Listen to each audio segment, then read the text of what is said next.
And we're back. What's up, everybody? So I made a video last week.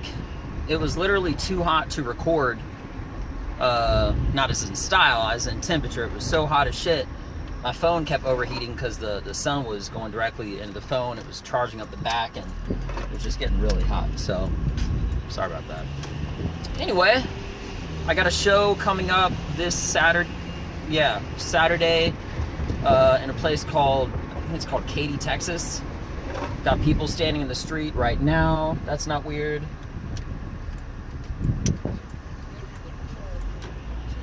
I guess standing in the middle of the fucking street is a safe place to be. What else? Yeah, I only got one big thing going on, which is this Saturday in Katy. I think it's Katy. Anyway, whatever. It's a show. And that's it. That's. I mean, I got open mics, working on new material. But yeah, I just wanted to make a video. Today's the first one of the week. Might be the only one. We'll see how the week goes. Let me turn this up. I'm trying to think. Oh yeah, here's something crazy. So this is completely random, but so is everything that I do, in a sense. I had a dream last night. I didn't go to the gym this morning, which sucks a lot, but it was so fucked up because my dream was that I went to the gym. So my alarm went off, turned off my alarm as far as the dream goes, and you know, I got washed up, went to the gym, had a good workout, came back, and then my alarm went off on my phone again. So I turned it off, and then I like wiped my face, and I looked at myself, and I was still in the bed. What the fuck? Man, that shit was trippy. It was like that film Groundhog Day, classic film, Bill Murray. But minus all of like the death and murder and crazy shit like that. Yeah, he killed himself like 12 times in that film. Such a classic. I think my favorite part from that film, I'll say it, why not, was when he got pulled over by a police officer. And he rolled down the window, and he started to order like it was a drive-thru. He was like, "Hey, officer, I'd like a number 2 cheeseburger, Coca-Cola. You want anything?" The guy was like, "Flapjacks." He says, "Yeah, I want some flapjacks." He just gave me, "You got flapjacks?" He says, "No, I don't have flapjacks," and he arrested him. It was a good film. I think my favorite line of all time by Bill Murray, as a matter of fact, is classic misdirection, and that's a comedy that I really just love the most. Bill Murray says it's a Ghostbusters 1, and they have this Redhead Guy, and then Dan Aykroyd and the mayor of New York comes in, and they got all the Ghostbusters, and Bill Murray, he's one of them. Sorry, Rocky Road. Not like the ice cream. Oh! I'm sorry, I had to. Yeah, so the mayor of New York walks in the room, and what happened is the redhead guy, who's like a Penske little jerk, he turned off the power grid. So all the ghosts are going all over New York. So the mayor walks in, and he's like, "What the hell just happened in here?" Dan Aykroyd said, "Everything was great until Dickless over here turned off the power grid." And he looks, the camera pans to the guy with the red hair, and Bill Murray says, "Oh no, I'm sorry." The mayor says, Is this true?" Bill Murray says it. He says, "Yes, it's true. This man has no dick." I kind of messed up a little bit because I literally had a car that almost hit me on the side, almost gave me a little T-bone, and that would have been such a great moment for you to actually see, but they messed up my story. You know what I mean? I had an interesting experience recently where I was heckled. No, I wasn't necessarily heckled, but I just had a really disturbing audience member at a club, and they kept interrupting me as I was trying to do my material. The only problem was they were very close with the owner, so I couldn't call them out, and they weren't even being disrespectful. They were, but it was indirectly. I was in the middle of a joke, and the person was like, "Hey man, What'd you think about that? That's crazy, dude.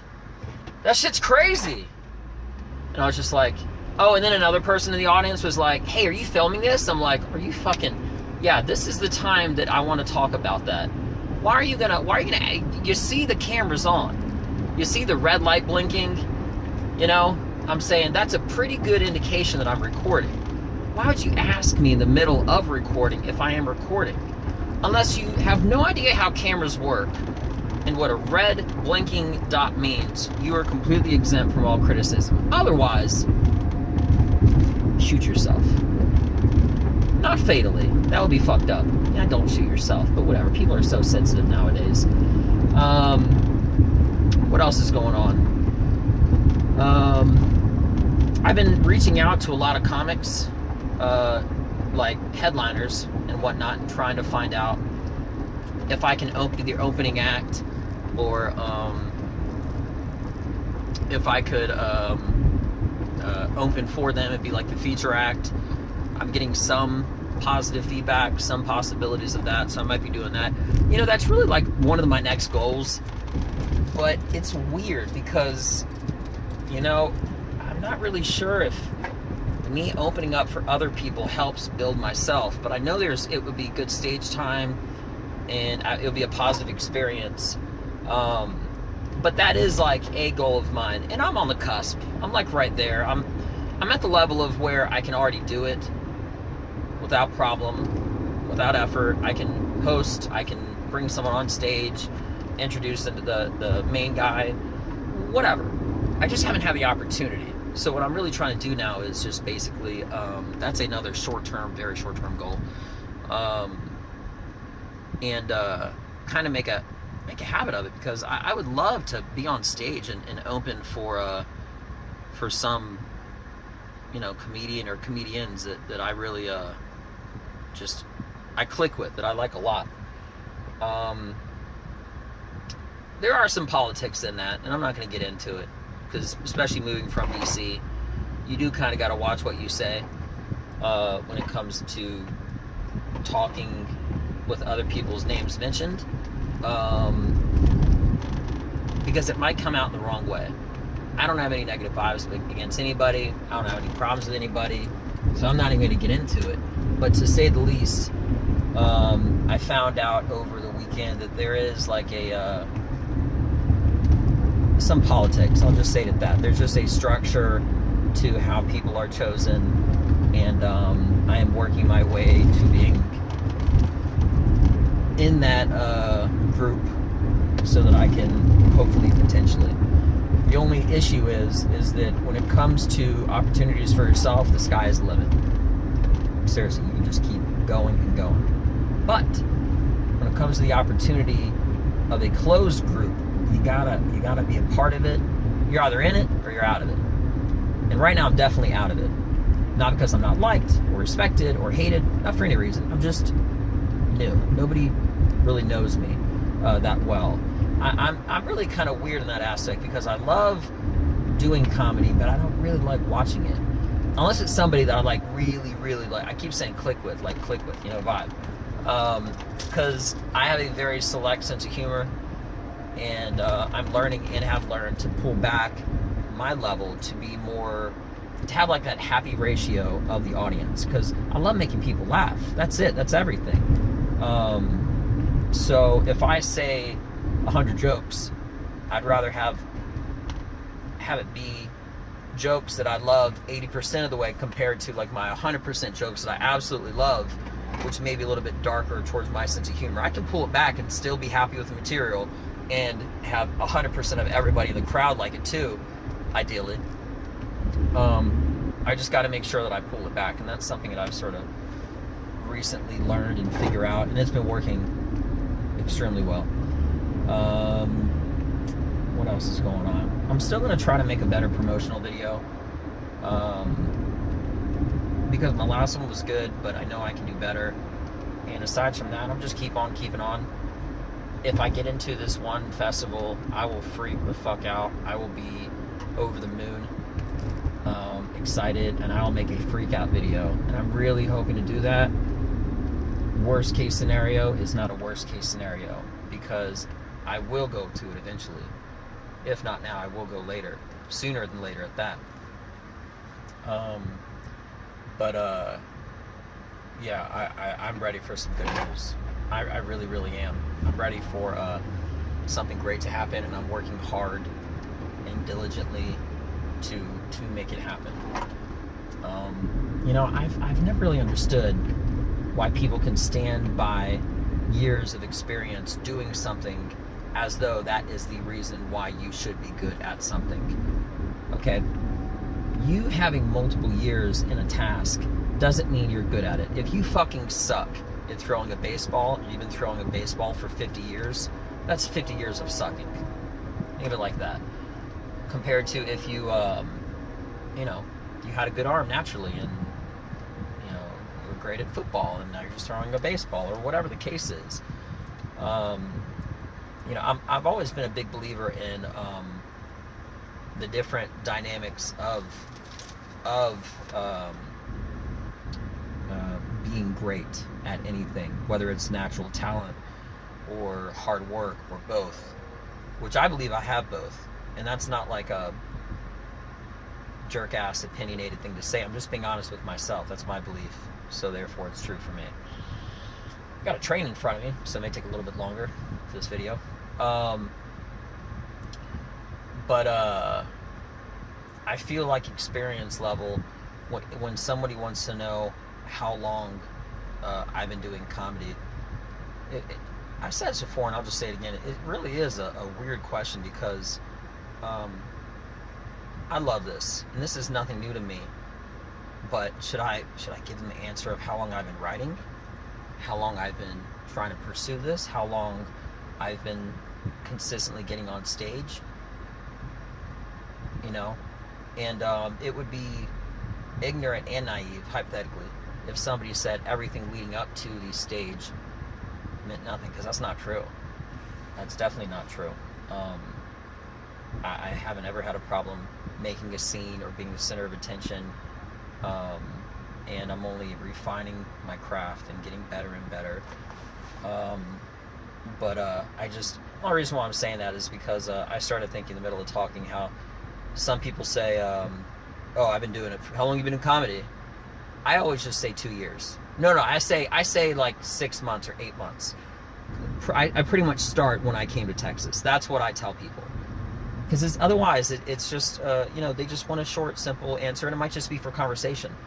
And if that's the case, I'll just give them an easy answer. But me being analytical as I am, it's never really an easy answer. I mean, look at Bert Kreischer, for example. How long he's been doing comedy, that's one thing.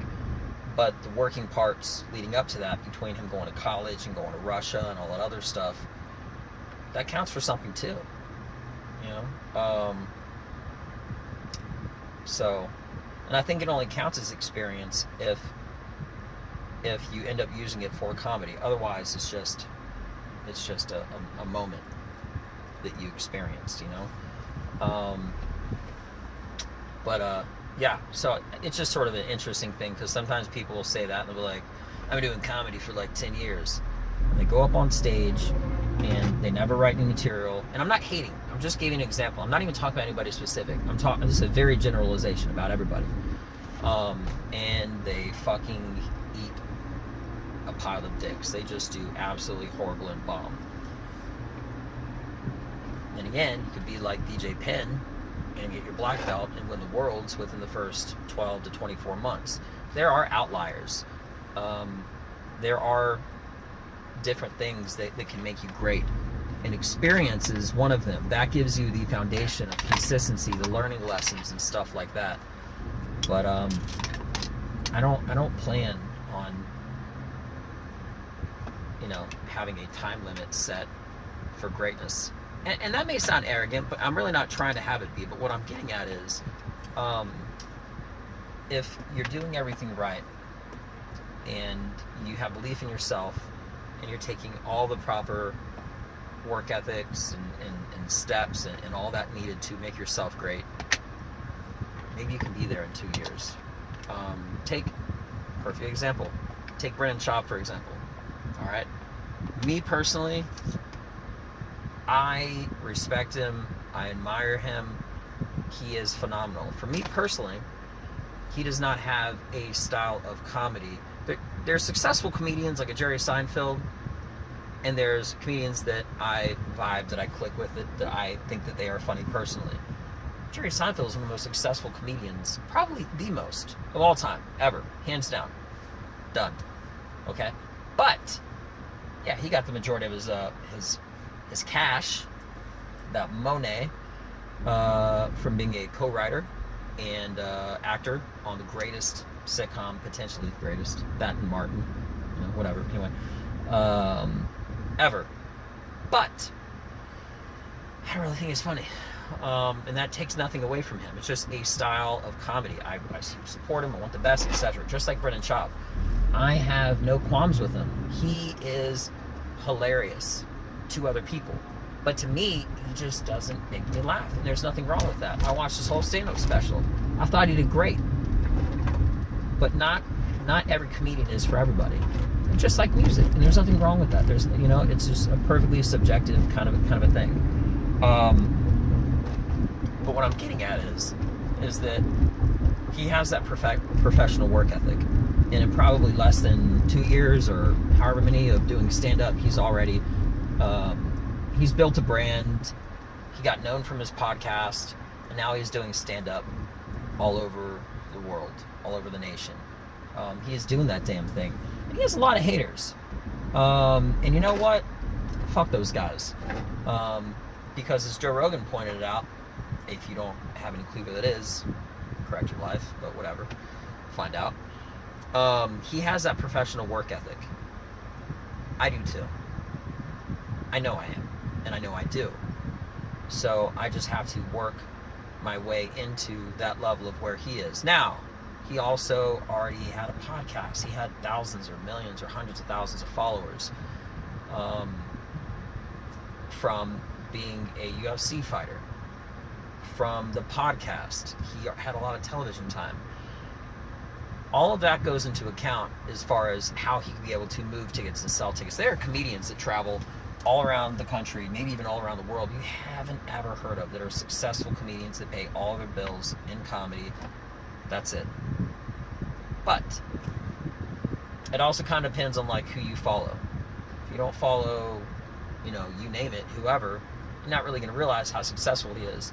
A lot of these people, when they get the opportunity to be in a film or acting or television show or whatever, they jump at the opportunity. And that actually is good because it helps build that, I hate to say brand, but helps build that base. I'll say that base of who they are. And of course, that's something I want to get into also. But it all only helps out with your primary, which is comedy. It only does good things. Chris D'Elia, there's another one. He was in an extremely, extremely successful television show. All that popularity from the television show, him being a stand-up on top of it, only helped him. Now, was he already a great comic? Yeah, absolutely. Is he already funny? Yeah, absolutely. But that television time and stuff like that does count for something.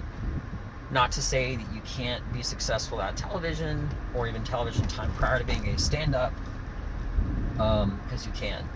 You just got to connect the dots. And those dots are like stars lining up. It can happen in any functional or dysfunctional or unfunctional, any random way.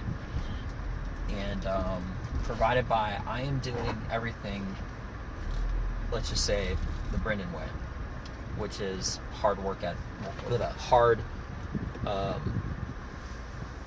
non-stop work ethic,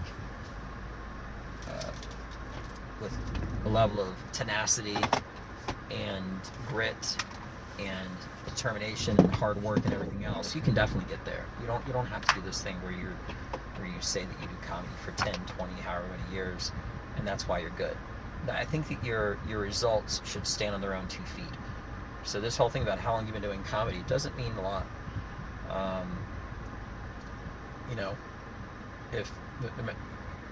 And that goes for anything. That goes for anything in life.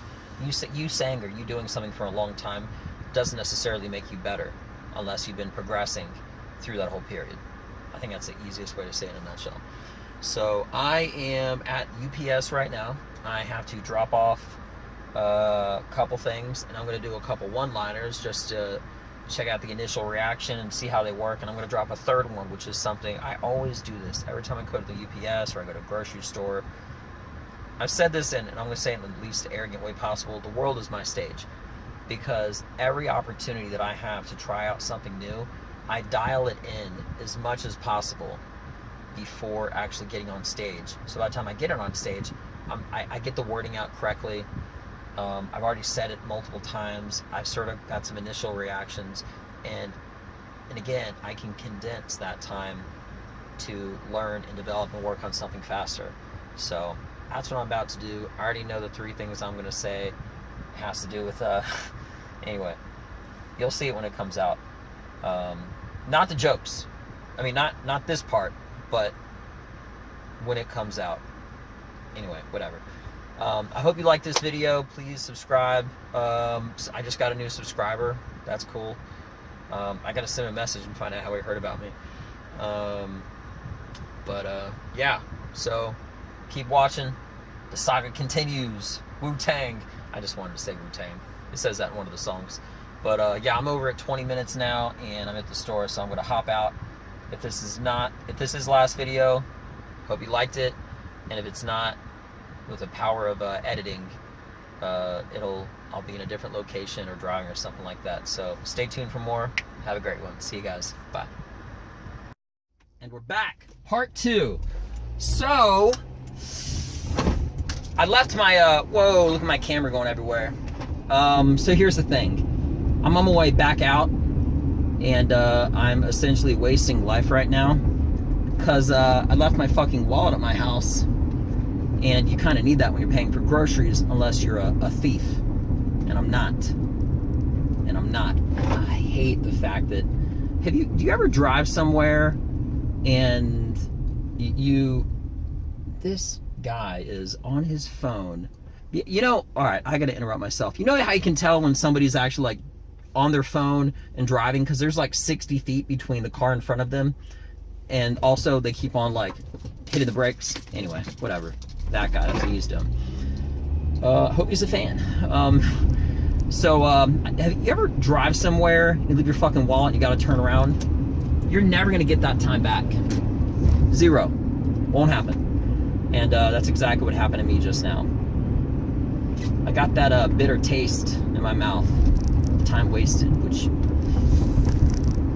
makes me go fucking crazy, because I try to maximize everything. I was so ready to just do my shit, come back, work on some more comedy writing and some other jokes and stuff that I'm working on. I gotta go back out for the second time and waste time. I hate that. I almost told myself, fuck it, I don't need to eat. I'll be good, you know? I'm alright. I'll go a few days without eating. Or I started telling myself, maybe I could, like, on the way back from the gym tomorrow, but then I gotta work. No, you gotta bite that bullet. I hate that saying. It actually means kill yourself. If you leave your wallet at your house, you don't have to kill yourself. It's an expression. For everybody that's just learning English, put the guns away. It's not that serious. It's kind of warm in my car. Yeah, I hate that. I'm going to make this one short. I will talk to you all later, and maybe this is the last video. We shall see again. Anything else? No, that's it. I'm not going to say one more time, except for right then. Alright guys, I'm out. If something interesting happens on the way back or between now and the end of the week, I'll make another video. So, you guys have a good one. I'll talk to you later. Make sure you bring your fucking wallets with you. I'm out. Peace.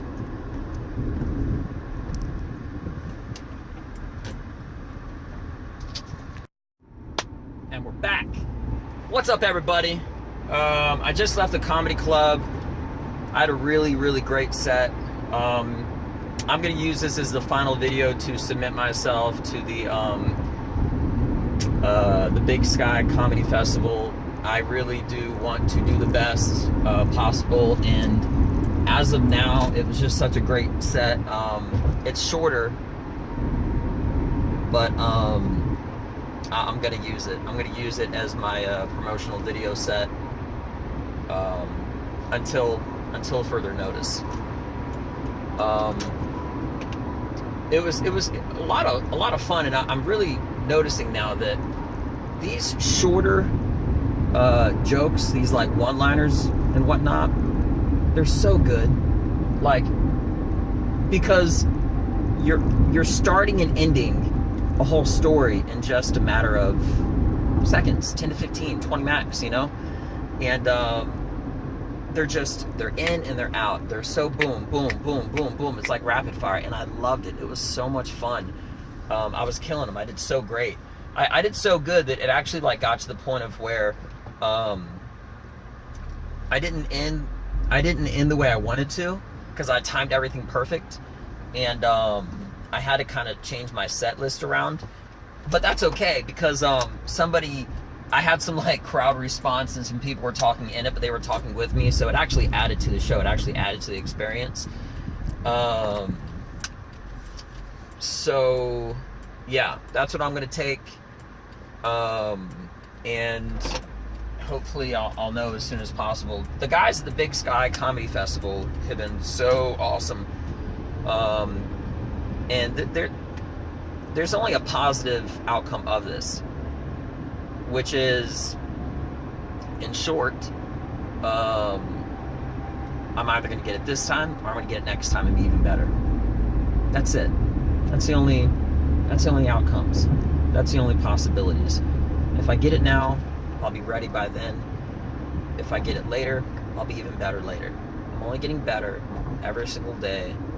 And yeah, I just want to do a quick update video, because like I said, I literally just got off stage, and I am on my way to go get some food from my missus. In and out.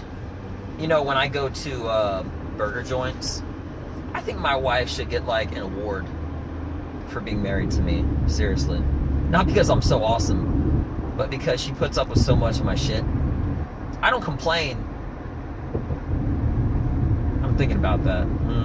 Yeah, I don't complain. I make some observations that seem like they're complaining, but I'm not. But yeah, she's just patient with me, and she's just sidesteps and lets me pursue comedy while I'm working my full-time job and being excuse me, burping, sorry. Being a husband, a good husband at that. But yeah, she's phenomenal. I hope this doesn't come back to her. If she watches this video, she's going to say I was all nice and romantic and whatever. Or maybe not. She might just be like, that was nice. Who knows, whatever. Yeah, I'm so excited about these next steps. And I'm going to keep on working and making a better and better video. You know, even after this one set, if I could do it again, there's things that I would change around. But it was as good as it could have been today, but it can be better tomorrow or the next time. Like Thursday when I go on stage, it'll be even better. It'll be even better. So that's all I got. I'm just gonna hop off. I have I'm doing a 10-minute open mic on Thursday, and then I have an actual show, which is a big deal to me, and that will be on Saturday. I gotta double check the address, because I keep saying it's in Katy, Texas, but I don't think it is. I think it's somewhere else. So anyway, well, that's all I got.